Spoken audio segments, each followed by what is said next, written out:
Alors j'aurais voulu lire avec vous dans l'évangile de Luc, chapitre 16.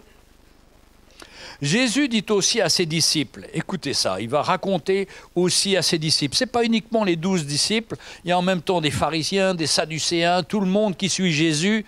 Mais Jésus, quand il parle, il veut toujours donner une explication concrète à une réalité qu'il voit, lui, dans l'esprit. Nous, on ne se voit pas comme dans l'esprit où on en est. C'est ce que disait notre sœur Clara. On aura besoin de lunettes pour voir les choses spirituellement. Nous, on voit les choses physiques, mais on a besoin d'une révélation spirituelle sur notre état, sur ce que le Seigneur veut faire dans notre vie. Alors Jésus, lui, voyait les choses. Et voilà, il raconte à ses disciples, un homme riche avait un économe qui lui fut dénoncé comme dissipant ses biens. Ah, ça commence mal. Hein? Un homme riche qui avait des biens et puis il avait un économe qui lui dissipait ses biens. Il l'appela et lui dit « Qu'est-ce que j'entends dire de toi? Rends compte de ton administration, car tu ne pourras plus administrer mes biens. » Alors l'économe dit en lui-même « Que ferai-je, puisque mon maître m'ôte l'administration de ses biens? Travailler la terre? Non, non, c'est trop bas. La terre, elle est trop basse, hein? Et je ne le puis, dit. Hein? Mendier, ah ben non, j'en ai honte. Je sais ce que je ferai pour qu'il y ait des gens qui me reçoivent dans leur maison. Quand je serai destitué de mon emploi, alors il se met en route, il réfléchit comme nous on sait faire. En faisant venir chacun des débiteurs de son maître, il dit au premier, « Combien dois-tu à mon maître ?»« 100 mesures d'huile, répondit-il. Et lui dit, « Prends ton billet, assieds-toi vite et écris 50. » Il dit ensuite à un autre, « Et toi, combien dois-tu » ? 100 mesures de blé, répondit-il. Et lui dit, « Prends ton billet et écris 80. » Verset 8, « Le maître loua l'économe infidèle de ce qu'il avait agi en homme avisé, car les enfants de ce siècle sont plus avisés à l'égard de leurs semblables que sont les enfants de lumière. » Et moi je vous dis, faites-vous des amis avec les richesses injustes pour qu'ils vous reçoivent dans les tabernacles éternels quand ils viendront à vous manquer. Celui qui est fidèle dans les moindres choses l'est aussi dans les grandes. Et celui qui est injuste dans les moindres choses l'est aussi dans les grandes. Si donc vous n'avez pas été fidèle dans les richesses injustes, qui vous confiera les véritables? Et si vous n'avez pas été fidèle dans ce qui était à autrui, qui vous donnera ce qui est à vous? Nul serviteur ne peut servir de maître, car il haïra l'un et aimera l'autre, ou il s'attachera à l'un et méprisera l'autre. Vous ne pouvez servir Dieu et Mammon. C'est vrai que c'est un des textes les plus difficiles du Nouveau Testament, parce qu'on peut tellement le comprendre à l'envers. Croire d'être malhonnête que le Seigneur est fier de ça. Pas du tout, pas du tout. Hein. Je vous rassure tout de suite, il faut le prendre dans le bon sens. Hein. Il y a un message dedans. Il y a un message que cet homme qui était un homme, un économe, un truand en réalité, il était voleur, hein, et il gardait beaucoup d'argent sur lui de la part de cet homme riche, il lui prenait beaucoup d'argent. Alors son patron s'aperçoit qu'il est voleur, qu'il est en train de tricher, qu'il est en train de magouiller tout le temps. Alors il le dit, ben, tu ne seras plus l'administrateur de mes biens, tu n'es pas capable, donc je vais te mettre dehors. Mais avant, il faut qu'il rende compte de ses actes, donc il faut du temps pour qu'il rende compte de ses actes. Et ce gars se dit, il réfléchit, qu'est-ce que je vais faire pour m'en sortir ? Et là, il trouve un système bien humain. On dit, si je fais des cadeaux à chacun des gens qui doivent de l'argent à mon maître, je vais gagner leur cœur. Et comme ça, quand je serai mis dehors, la porte, ils m'inviteront chez eux. Alors, le Seigneur ne loue pas cet homme parce qu'il est malhonnête, mais il loue cet homme parce qu'il a de la sagesse quelque part, en se disant, eh bien, je vais respecter ces gens qui ont... Moi, je vais bien agir à leur égard, et comme ça, ils vont pouvoir m'aider, ils vont pouvoir me servir et me défendre quand moi, j'aurai besoin. Et ça, c'est le type du monde, c'est le type même de ce que fait le monde. Et vous savez... S'il termine ce passage-là en disant « On ne peut pas servir deux maîtres, Dieu et Mammon ». Ça veut dire qu'on doit mettre le Seigneur en premier dans notre vie. Que nous sommes économes des dons que Dieu nous a confiés à chacun. Alors vous allez me dire, mais quel don Dieu m'a confié? Bien, par exemple, le Seigneur t'a donné d'administrer l'argent qu'il te donne tous les mois, dans ton salaire, dans tes revenus, dans tes différentes choses que Dieu t'a données. Qu'est-ce que tu fais avec cet argent? C'est pourquoi on parle d'une histoire assez vague, assez particulière, mais Jésus revient toujours au cœur de chacun pour nous parler à chacun et de voir qu'un jour, l'homme riche, c'est le Seigneur, et qu'un jour notre vie va s'arrêter et Dieu va nous demander des comptes. Qu'est-ce que tu as fait de ce que je t'avais confié? Qu'est-ce que tu as fait des dons que je t'ai donnés pour me servir? Qu'est-ce que tu as fait de l'évangile que tu as reçu dans ton cœur pour être mon témoin et amener des fruits spirituels dans l'œuvre que moi j'ai préparée? Ah, ça, on remet les choses un peu dans un autre sens, qui veut montrer qu'on ne veut pas rester qu'à des choses matérielles ou autres, mais quelque part, Dieu va nous demander des comptes. Qu'est-ce qu'on a fait de tout ce qu'il nous donne, des dons qu'il nous donne, comment on l'a servi, comment on peut gagner des gens dans le monde avec ce qu'il nous a mis dans notre cœur. Alors, vous voyez, pour moi et pour nous tous, je crois, que nous sommes appelés à porter le cœur du Seigneur dans notre travail. Qu'on puisse être des gens qui tiennent la parole que Dieu nous donne. C'est-à-dire que si on s'engage à quelque chose, que ton oui soit oui, que ton non soit non.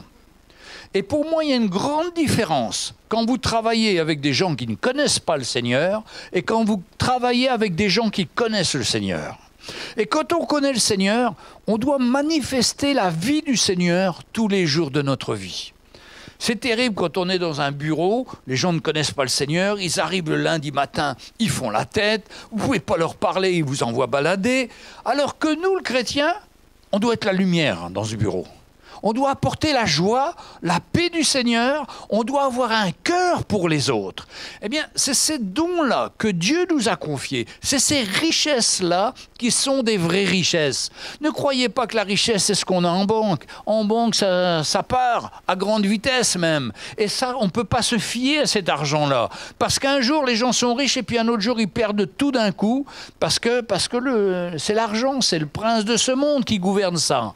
Mais nous, les richesse que le Seigneur met dans notre cœur, de pouvoir pardonner un collègue, de pouvoir avoir l'amour pour celui qui nous persécute.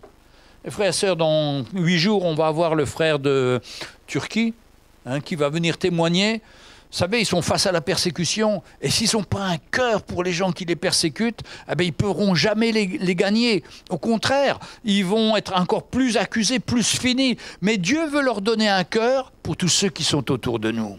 Et nous, mes frères et sœurs, on doit briller dans cette civilisation, dans cette situation, dans notre travail, où là, Dieu nous a donné tout ce qu'il faut pour avoir la paix, pour avoir la joie, pour avoir une parole qui soit vraie, une parole qui soit une parole d'encouragement. Il y a des années, je travaillais avec des chrétiens, enfin, qui se disaient chrétiens, et on vendait des livres pour l'imprimerie nationale. Et toutes les semaines, on se réunissait. Le patron avait décidé de faire le prix de celui qui était le meilleur vendeur chaque semaine. Et donc, un de mes gars qui m'avait embauché était un chrétien. Et toutes les fois qu'il arrivait, les gars avaient fait une semaine difficile, parce qu'on ne vend pas facilement les livres. Lui, il arrivait, oh là là, c'est celui qui se plaignait le plus, le chrétien. C'était catastrophe, les gens étaient durs, les gens étaient vraiment pas intéressés et tout. Et puis il sortait sa serviette, et puis il sortait sa production de la semaine. Alors les autres, ils avaient des petits paquets, lui, il avait un paquet comme ça, et il était le premier à se plaindre. Et c'était un contre-témoignage incroyable. Lui, qui avait vendait plus que tous les autres, qui était chrétien, en plus, il finissait tout le monde. Si bien que le patron a dit, on arrête le concours, on arrête. Toutes les semaines, c'était pareil. Et pour finir, ça démoralisait tout le monde. Et c'est pas ça notre appel. Et ça, quand je parlais avec lui, je lui disais, mais c'est pas ça notre appel. Nous, on doit avoir un esprit d'humilité, on doit encourager les autres, on ne doit pas venir en les démoralisant tous, on doit porter la vie du Seigneur. Et vous savez, on a des responsabilités, nous, en tant que chrétiens. On doit porter le cœur du Seigneur. On ne doit pas se lasser de ça. On doit toujours être celui qui apporte la paix, la joie dans le boulot. Je me rappelle quand on va au travail, tout le monde est là, tout le monde est contre le patron, tout le monde parle mal. Mais nous, on ne doit pas parler mal du patron. Nous, on doit voir que le patron que Dieu nous a donné, c'est lui, le Seigneur, qui l'a placé là pour nous former, pour parler à notre cœur, pour nous transformer. C'est pas facile d'avoir un patron dur, c'est vrai, mais la grâce du Seigneur est là. La grâce du Seigneur est là. Et quand on cherche la grâce du Seigneur et son aide, il nous donne la victoire dans tous les domaines de notre vie. Et celui qui a un patron dur, ça va contribuer à notre avancement spirituel si on prend les choses du bon côté. Mais si on vient comme les gens du monde à critiquer, à se mettre d'accord avec eux sur critiquer le patron et tout, il n'y a rien qui se passera dans notre vie. Au contraire, notre témoignage sera zéro. Et un jour, on aura des comptes à rendre avec le Seigneur. Est-ce que, Seigneur, j'ai eu ton cœur? Est-ce que j'ai travaillé? Vous savez, la Bible nous dit que tout ce que vous faites, ne le faites pas pour les hommes. Faites-le de bon cœur, comme pour le Seigneur. Franchement, le Seigneur nous a donné toutes les armes pour être des témoins vivants, victorieux dans notre travail. Il n'a jamais voulu qu'on soit des chrétiens défaitistes, abattus, critiquant tout, étant tout négatif. Vous savez, quand on est tout négatif, ce qui nous attend, c'est la dépression, comme les gens du monde.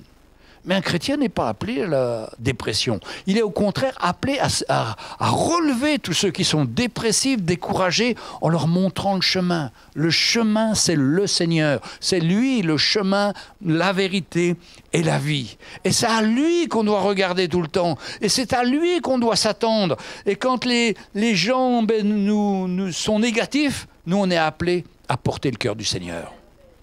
Et vous savez, notre richesse, c'est pas le compte en banque, c'est pas ce qu'on possède. Ça, c'est rien, parce que de toute façon, un jour, on perdra tout ça. Ce sera fini. Non, notre richesse, c'est cette paix du Seigneur, cette joie du Seigneur, cette parole dans notre cœur, ce qu'il a fait en nous, ce changement qu'il a fait dans notre vie. Mais mes frères et sœurs, comment on va le manifester? Il ne faut pas se laisser aller. Il faut que tous les jours, on parte au travail avec le Seigneur. Tous les jours, on prie le Seigneur. Seigneur, sois avec moi, Seigneur. Seigneur, je veux te laisser toute la place. Je veux être attentif à ton esprit. S'il y en a un qui se moque de moi ou quelqu'un qui me dit quelque chose qui ne me plaît pas, Seigneur, aide-moi à regarder à toi, à m'attendre à toi. De toute façon, je m'attends à ce que des gens se moquent de moi, parce qu'il y a toujours des gens qui se moqueront de la vérité. Par contre, du péché, ils ne se moquent pas. Ils acceptent ça volontiers, les mauvaises choses. Mais du Seigneur, des choses pures, des choses vraies, là, ils s'y opposent. Mais moi, je dois m'attendre. Le Seigneur est avec moi. Sa grâce est avec moi. Et vous savez, je vous ai déjà raconté, j'ai vu des gens rentrer comme coursiers dans des grandes sociétés, n'avoir aucune qualification, mais c'était des chrétiens et Dieu les a qualifiés. C'est-à-dire, ils avaient une parole, quand ils disaient oui, c'est oui. Quand ils faisaient quelque chose, on pouvait compter sur ces personnes. Et dans sa grâce, le Seigneur a fait voir à ses patrons, à ses chefs, le sérieux de cet homme. Et Dieu l'a élevé. Et certains sont finis PDG, directeur général de grandes sociétés. Ils n'avaient pas la formation, n'ont pas fait l'école, mais ils étaient formés par le Seigneur, avec la grâce du Seigneur. Et le Seigneur les a rendus capables parce qu'ils sont mis d'abord à se soumettre au Seigneur et le Seigneur, dans sa grâce, les a conduits. Je me souviens, je faisais mes études d'onologie et j'étais un mauvais élève, un rigolo qui faisait toujours la fête, toujours tout. Et puis quand j'ai connu le Seigneur, tout d'un coup, mes yeux se sont ouverts. J'ai vu ce que j'étudiais. C'était l'onologie, c'était la viticulture, l'agriculture.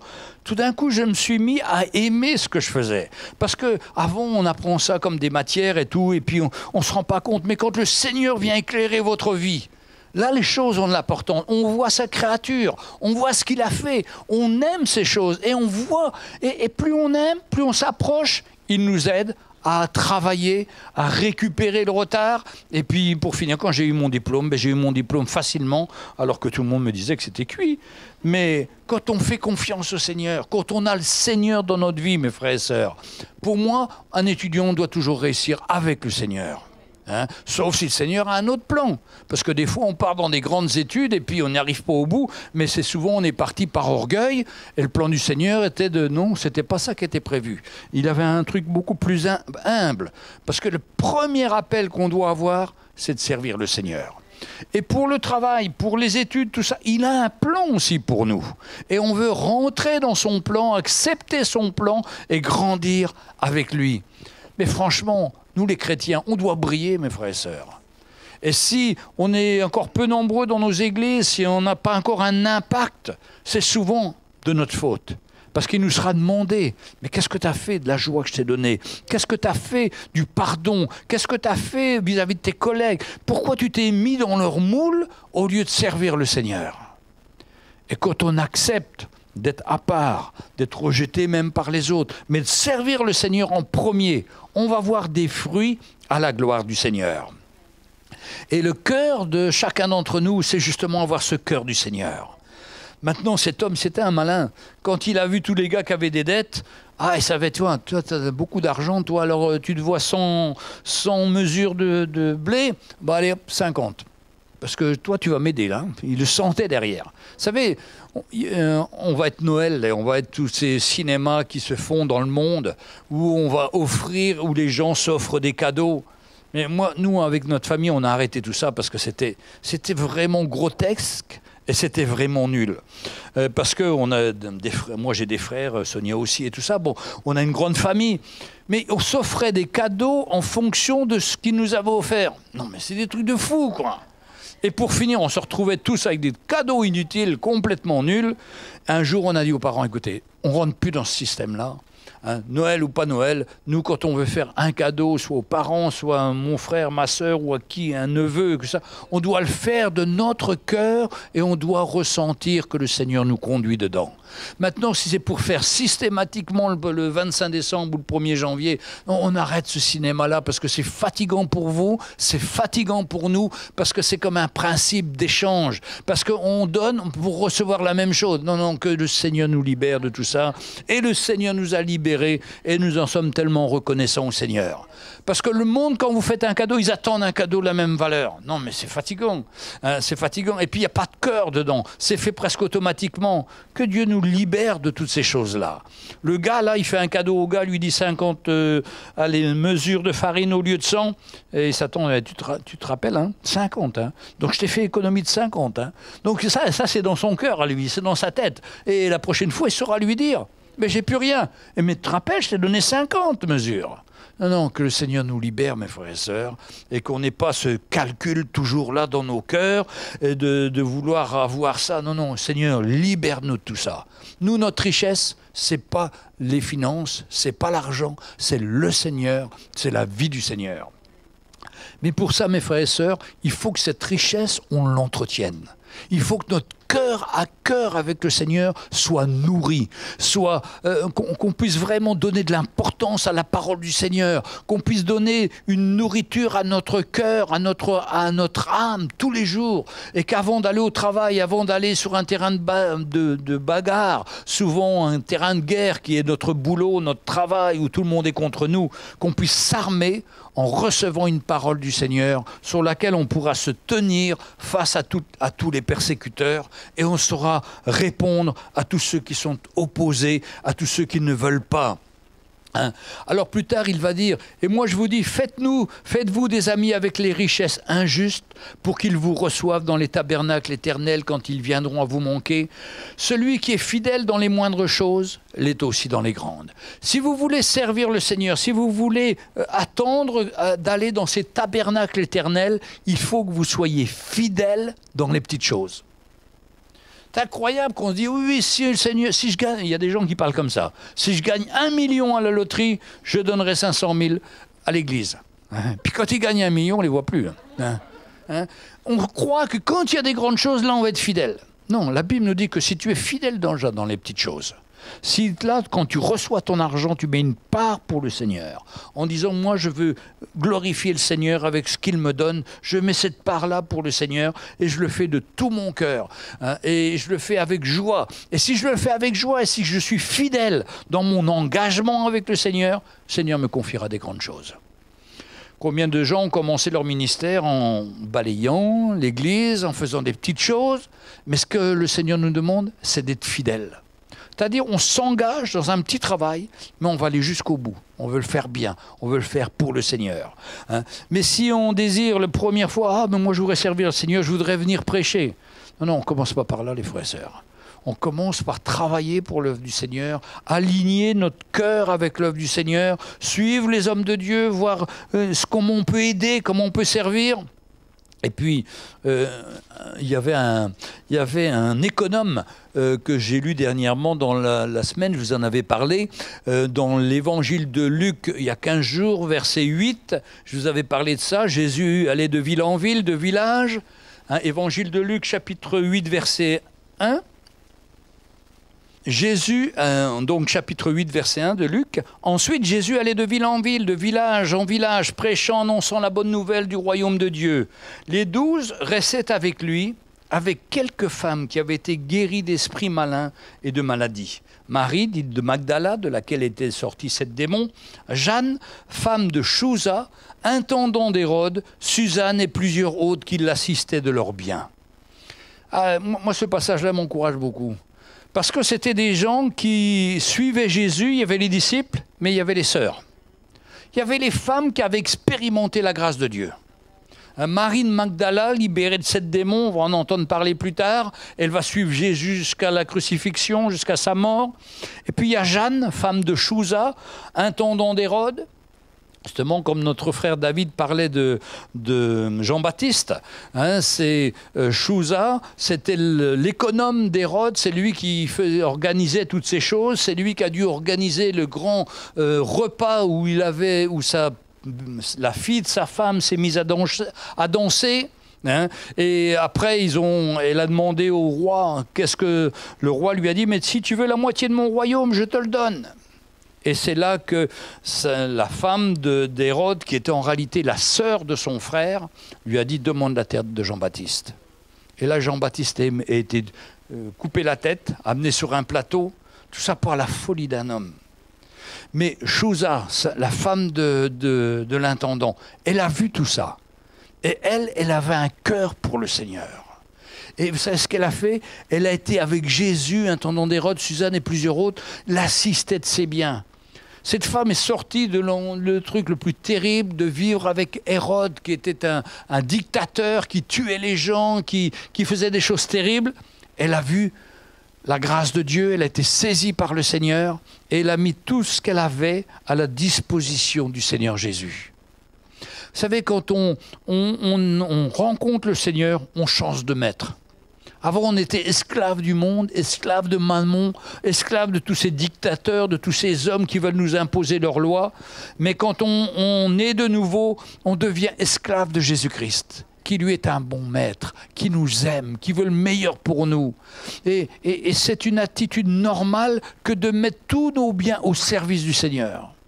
On ne veut plus mettre nos biens au service d'Hérode ou de dictateurs. On veut mettre nos biens au service du Seigneur. Elle avait un cœur pour le Seigneur. Et c'est merveilleux parce qu'elle était fidèle dans les petites choses et Dieu lui a donné des grandes, comme pour chacun d'entre nous. Il y a un grand appel qui est pour chacun d'entre nous. C'est un jour d'être dans la présence du Seigneur, d'avoir amené des hommes, des femmes derrière nous qui auront connu le Seigneur à cause de notre vie qui aurait été changée, qui aurait été à la gloire du Seigneur. Celui qui est fidèle dans les moindres choses, l'est aussi dans les grandes. Et celui qui est injuste dans les moindres choses, l'est aussi dans les grandes. Mes frères et sœurs, Hérode n'existe plus. Mais j'écoutais dernièrement la radio sur la situation des Français vis-à-vis de leur banque.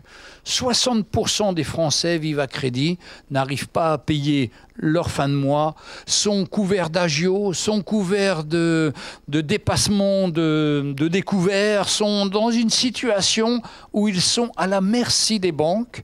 Et les banques ont trouvé rien de mieux que de rajouter des agios, que de rajouter des pénalités. Et sur le journal, il y avait quelqu'un qui perdait 3 500 € par an, c'est-à-dire 262 € pour payer ses déficits.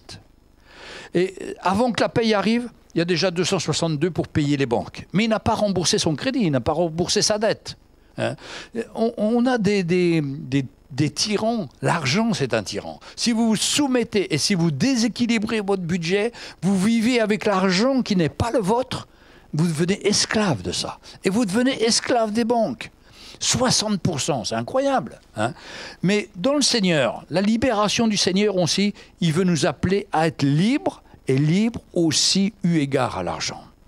C'est-à-dire qu'on puisse se contenter de notre solde, comme il l'a dit le frère tout à l'heure. Hein? Ce que Jésus disait aux pharisiens ou aux sadducéens, contentez-vous de vos soldes. Aux soldats, contentez-vous de votre solde. Parce que les soldats, ils avaient l'habitude de servir aussi dans les maisons. Mais vous racontez toutes les histoires de la guerre, que ce soit les Allemands, les Français, tout le monde se servait. Hein?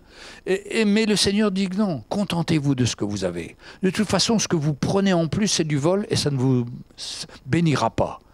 Mais au contraire, apprenez à apprécier ce que le Seigneur vous donne. Et pour moi, je suis convaincu que le salaire que Dieu nous donne, même s'il est petit, on doit remercier le Seigneur pour ça et apprendre à vivre avec. Même s'il est petit, même s'il en manque toujours. Mais non, s'il en manque toujours, c'est parce qu'on a en nous une tentation, on a en nous un désir d'acheter, un désir d'avoir plus. Tout ça parce qu'on n'a pas de communion avec le Seigneur. Vous savez, si on enlève la vie spirituelle de notre vie, on est comme tout le monde. C'est charnel, c'est notre chair qui nous conduit à acheter toujours plus. Et j'ai vécu, et on a vécu comme ça avec Sonia pendant des années au début de notre mariage. Mais le Seigneur nous a libérés. Et je voudrais vraiment vous encourager à avoir comme objectif de sortir de vos découvertes, de sortir de vos dettes, de vos situations difficiles, pour pouvoir, avec votre argent, vivre avec ce que vous avez, remercier le Seigneur. Nous, on a vécu des moments si difficiles. J'étais pas salarié, Sonia non plus. On louait un appartement, on n'avait pas l'argent. Mais on comptait sur le Seigneur et le Seigneur a toujours pris soin de nous et on a vu sa grâce. On n'avait pas grand-chose, mais on avait ce qu'il fallait. Parce que le Seigneur ne laisse pas ses enfants. Il ne les abandonne pas. Mais au contraire, Satan a fait tout un cinéma, même dans les églises, pour parler de la prospérité, qu'un chrétien devait être riche, qu'un chrétien devait avoir la plus belle voiture, qu'il devait avoir la plus grande maison, enfin des trucs qui n'ont rien à voir avec la parole de Dieu. Et l'homme chrétien, souvent détourné, est rentré dans ces pièges. Et une des victoires qu'on doit avoir, nous, en tant que chrétiens, c'est la gestion de nos finances qui puisse être équilibrée à la gloire du Seigneur. Et les frères et sœurs, pendant des années, on a fait les budgets pour aider les frères et sœurs. C'était un moyen de les aider, parce que nous, c'est comme ça qu'on a commencé. Quand on était à Maurice, la sœur Audrey nous demande « Mais combien vous dépensez par mois ?» Non, moi je sais pas. Non, nous on ne dépense pas beaucoup, hein, on économise, on fait attention. Tout le monde dit ça. Hein. Tout le monde dit oh, non, on fait attention, on ne dépense rien. Nous, non, on fait attention. Mais tu sais combien tu dépenses? Et je me suis mis, je ne savais pas, je me suis mis à faire mon budget. Et je me suis aperçu que ce que je dépensais était supérieur au plus gros salaire à l'île Maurice du directeur de l'université de l'époque, qui avait le plus gros salaire de toute l'administration mauricienne. Et la honte pour moi. Et je ne me rendais pas compte, je vivais simplement. On pensait qu'on vivait simplement. Enfin, tout ça pour montrer que la sœur nous a dit, mais non, combien tu dépenses pour tes finances, pour ta nourriture, pour l'entretien de la maison, pour la voiture, pour ci, pour ça. Et on a commencé à planifier. Beaucoup de gens se trompent en disant on fait le total de toutes nos dépenses. Oui, mais il est trop tard, tout est dépensé. Ce qu'il faut faire, c'est avant de dépenser, savoir si c'est possible de faire ça, de faire ça, de faire ça. On est devant des choix. Et l'idéal qu'on avait trouvé sur les conseils d'Audrey, c'est de faire des petites enveloppes pour chaque semaine, répartir la somme qu'on avait besoin pour la nourriture, pour l'entretien de la maison, donner cette enveloppe à Sonia, puis Sonia gérait. Et il faut dire que le Seigneur m'a vraiment béni avec Sonia parce qu'elle était beaucoup plus sérieuse que moi et elle a toujours très bien géré et elle a toujours en fin de semaine de l'argent qui reste. Ça, c'est la grâce du Seigneur. Tandis que moi, ça disparaissait, si bien que j'ai même été obligé de enfermer mes cartes bleues dans le coffre-fort et de cacher les clés. Bon, heureusement, je les ai retrouvées, mais quand même... Mais pour vous dire, quand ça vous prend, ça, ce désir d'acheter, c'est vraiment pas du Seigneur, quoi. C'est quelque chose qui est fort et vous avez besoin vraiment de crier au Seigneur pour qu'il vous libère et que vous trouviez l'équilibre et que vous puissiez vraiment, que notre argent puisse financer le Seigneur. Puisse être à la gloire du Seigneur, je veux dire. Pas financer, être à la gloire du Seigneur, parce que l'or et l'argent n'intéressent pas le Seigneur. Hein. Mais franchement, une victoire dans notre vie chrétienne, c'est la gestion de nos finances.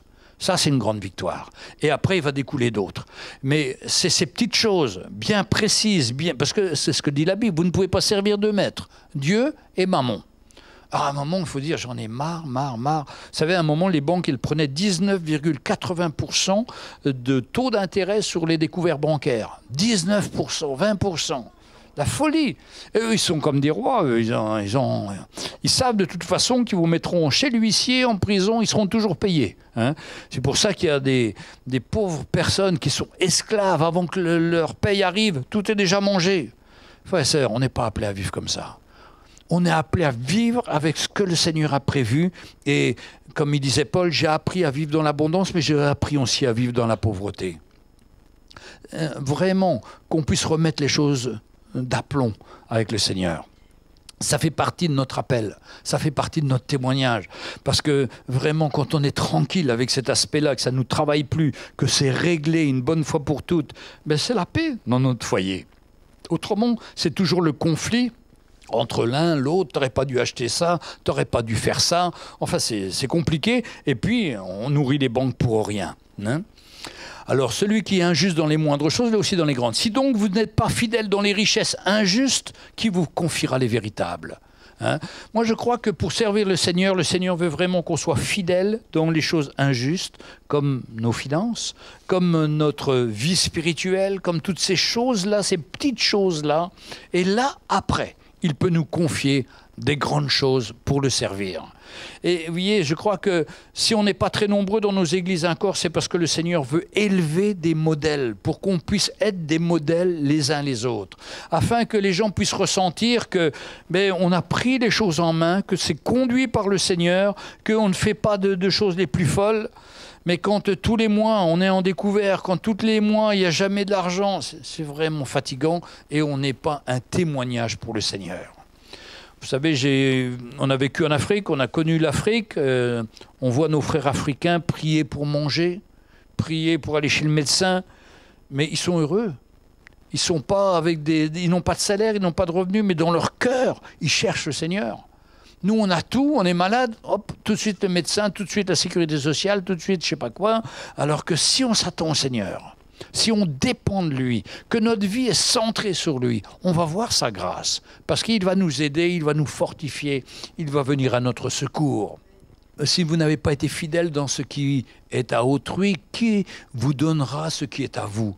Nul serviteur ne peut servir de maître, car il haïra l'un et aimera l'autre. Il s'attachera à l'un et méprisera l'autre. Vous ne pouvez servir Dieu et Mammon. La parole de Dieu, elle est claire. Et l'évangile doit être clair dans notre vie. C'est le sujet clé, ça. C'est un sujet tellement important, où on apprend à gérer nos finances, à ce que nos finances puissent être à la gloire du Seigneur. Et que ce qu'on administre, ce qu'on fait, on le fait de tout notre cœur. Merci Seigneur, tous les mois tu me donnes j'ai un loyer, un salaire. Tous les mois j'ai de quoi payer mon loyer. Tous les mois Seigneur, il y a une petite part pour la nourriture. Il y a une part aussi pour toi. Seigneur, quelle grâce. Que je puisse être reconnaissant. On n'a pas besoin de plus de tout ça. On n'a pas besoin des Ferrari. D'ailleurs, cette semaine, j'ai été visiter une entreprise. L'entreprise est cassée de tous les morceaux. C'est dans un état. Je sors dehors, il y a une Ferrari 245 ou je ne sais pas quel numéro. Un truc super joli et tout. Non, mais on voit leur idole, on voit. Mais nous, on n'est pas appelés à ça, non. Je préfère avoir une vieille voiture et rouler avec ma voiture et puis avoir tout ce qu'il faut et pouvoir bénir l'œuvre du Seigneur. D'ailleurs, j'ai une vieille voiture devant, elle a 12 ans. Tous les anciens qui viennent me voir me disent « Alors Jean-Yves, c'est ta deuxième, ta troisième ?» Non, non, c'est toujours la première, c'est toujours la même. Moi, je préfère acheter une caméra pour filmer mes vidéos que de changer de voiture. Hein. Bon, c'est quasiment le même prix, mais au moins ça sert pour le Seigneur. Hein. Et ma vieille voiture, elle roule toujours. Elle a un peu bosselé, mais bon, ça, c'est pas la faute de la voiture, c'est la faute du chauffeur. Hein.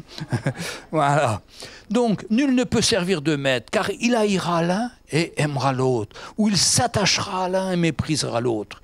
Ce qui est terrible, c'est qu'on croit que c'est quand on a de l'argent qu'on peut être accroché à l'argent. Mais non, on peut être pauvre et aimer l'argent, et ça, c'est encore plus terrible.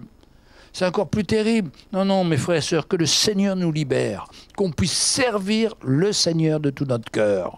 Et mon désir et mon souhait pour chacun d'entre vous, c'est que ces finances soient réglées une bonne fois pour toutes et que vous soyez en paix pour votre vie, parce que quand on a ce fardeau-là, tous les mois, et on a peur que le banquier nous appelle, on a peur que si... Enfin, il nous appelle, mais il nous donne toujours son accord, parce que lui, il prend un pourcentage dessus. Mais c'est terrible, quoi. Vous voyez, 300 € tous les mois pris, tous les mois avant de faire quoi que ce soit pour payer les dettes. Non, non, le Seigneur veut nous aider. Pourtant, l'ennemi a inventé des sacrés pièges. Le crédit revolving, je ne sais pas si vous connaissez, c'est un gros piège. Alors, vous avez des dettes, oui, on vous fait un prêt. Hop, alors tous les mois, vous payerez. Mais vous payerez que les intérêts. Mais le capital, il reste toujours. Donc vous payez les intérêts, mais le capital reste toujours. Et un jour, ils viennent vous saisir.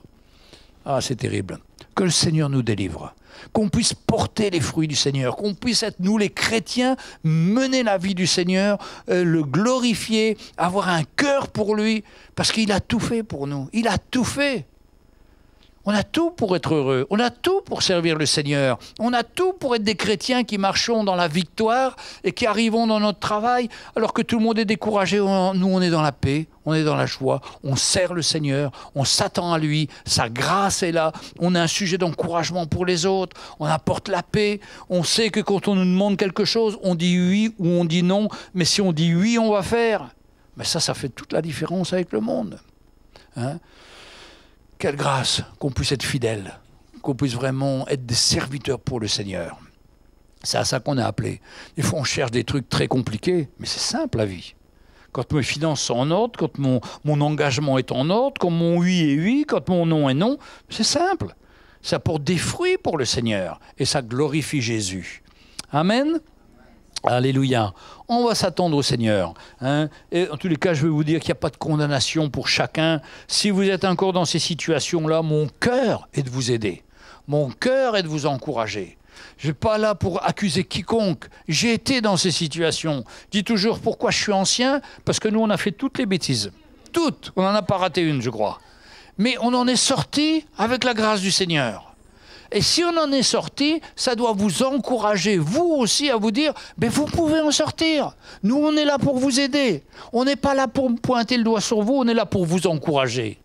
Parce que vous savez, quand on est coincé dans nos finances, dans toutes choses, on est l'objet, le jouet de l'ennemi. Mais nous, on ne veut pas être le jouet de l'ennemi. Nous, on veut servir le Seigneur. Alors qu'on puisse servir, qu'on puisse sortir de ces pièges, qu'on puisse être libre et servir le Seigneur. Donc, quiconque viendra me demander encore conseil, même si ça fait 10 fois, je referai 10 fois le budget avec lui parce que je veux vous aider, parce que moi aussi j'étais lent à mettre les choses en pratique, mais quand on le fait, on voit la gloire du Seigneur. Amen les frères et sœurs, sachez que je vous aime et que je ne voudrais pas que vous passiez les années que moi j'ai perdues. Hein, qui m'ont été volés par l'ennemi parce que j'étais pas sérieux. Non, il est temps d'être sérieux, il est temps de grandir dans les choses du Seigneur. Comme l'a dit le frère David, le Seigneur revient bientôt, mais il faut être prêt. Mais s'il voit des gens couverts de dettes comme les gens du monde et tout ça, et que les gens ne sont pas capables de soutenir l'œuvre du Seigneur, ben le Seigneur ne va pas être encouragé, mais au contraire, hein, alors qu'il a tout fait pour nous en donnant sa vie. On va se lever, on va prier le Seigneur ce matin.